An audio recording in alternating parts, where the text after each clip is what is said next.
The emergency session of the Galactic Council convened in chaos. Ambassador Zexithara of the Vorthak Empire, her crystalline carapace trembling with barely contained fury, slammed her four-clawed appendage against the obsidian table. The sound echoed through the vast chamber like breaking glass. "This is madness," she hissed, her translator struggling with the venom in her voice. We will not crawl to those savages for assistance." Across the crescent-shaped assembly, High Magistrate Quinn of the Ethereal Collective floated in his containment sphere, his gaseous form swirling with agitated colors.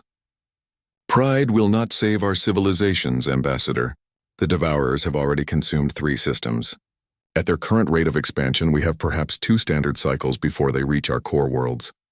The chamber fell silent, every being present, the insectoid klaxons with their compound eyes glittering, the plant-like Verdanians rustling their photosynthetic fronds, the cybernetic Nexari with their optical sensors flickering, knew the terrible truth. The Devourers, a force of pure entropy that consumed matter itself, had emerged from the dark void between galaxies. Their technology was beyond comprehension, their hunger infinite, and they were unstoppable. "The humans," wheezed Elder Thornus of the Aquatic Union, his gills fluttering nervously. "What makes you believe they possess capabilities we lack? Their species has barely mastered interstellar travel. They've been confined to their single star system for millennia, while we built empires spanning thousands of worlds." Zexthara's mandibles clicked in disgust. She remembered the first contact protocols, the careful approaches made to assess this new species that had finally achieved faster-than-light travel. The Galactic Council had expected another civilized race to welcome into their fold, perhaps one specializing in art, science, or philosophy like so many others before. Instead, they had found humans. The initial reports had been disturbing. A species that had somehow survived on a death world, a planet with unstable weather, frequent seismic activity, aggressive fauna, and deadly microorganisms. Worse still, humans had spent their entire recorded history waging war against each other, developing increasingly sophisticated methods of destruction. Every other sapient species in the galaxy had evolved past internal conflict before achieving space travel. The Vorthak had transcended violence through collective consciousness. The Ethereals had achieved perfect logical harmony. Even the brutal Nexari had eliminated war through technological integration.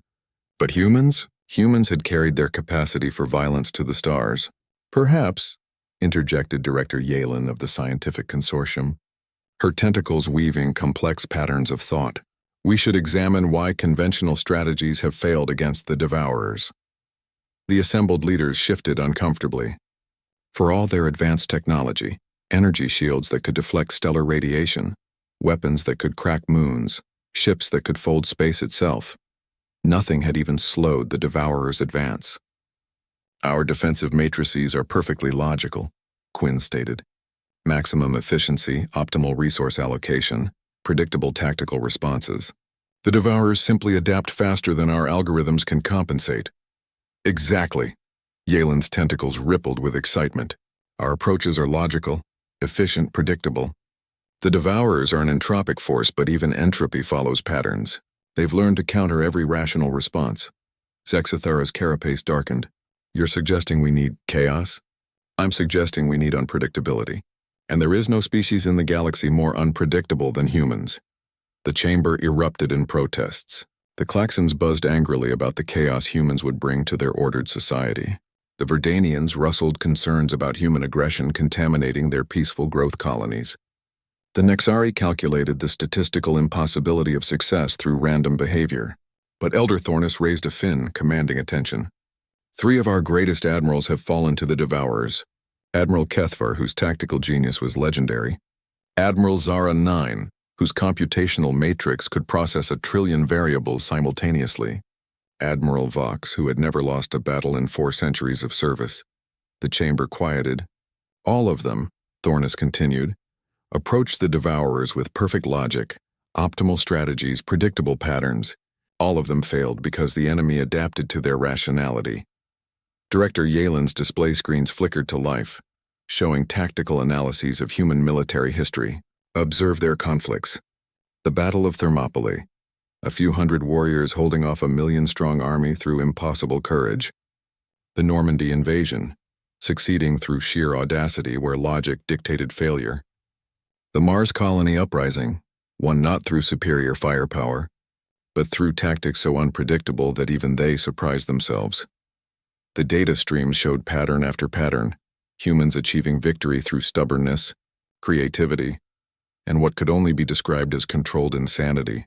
They fought dirty, ignored established rules of engagement, and somehow found hope in hopeless situations.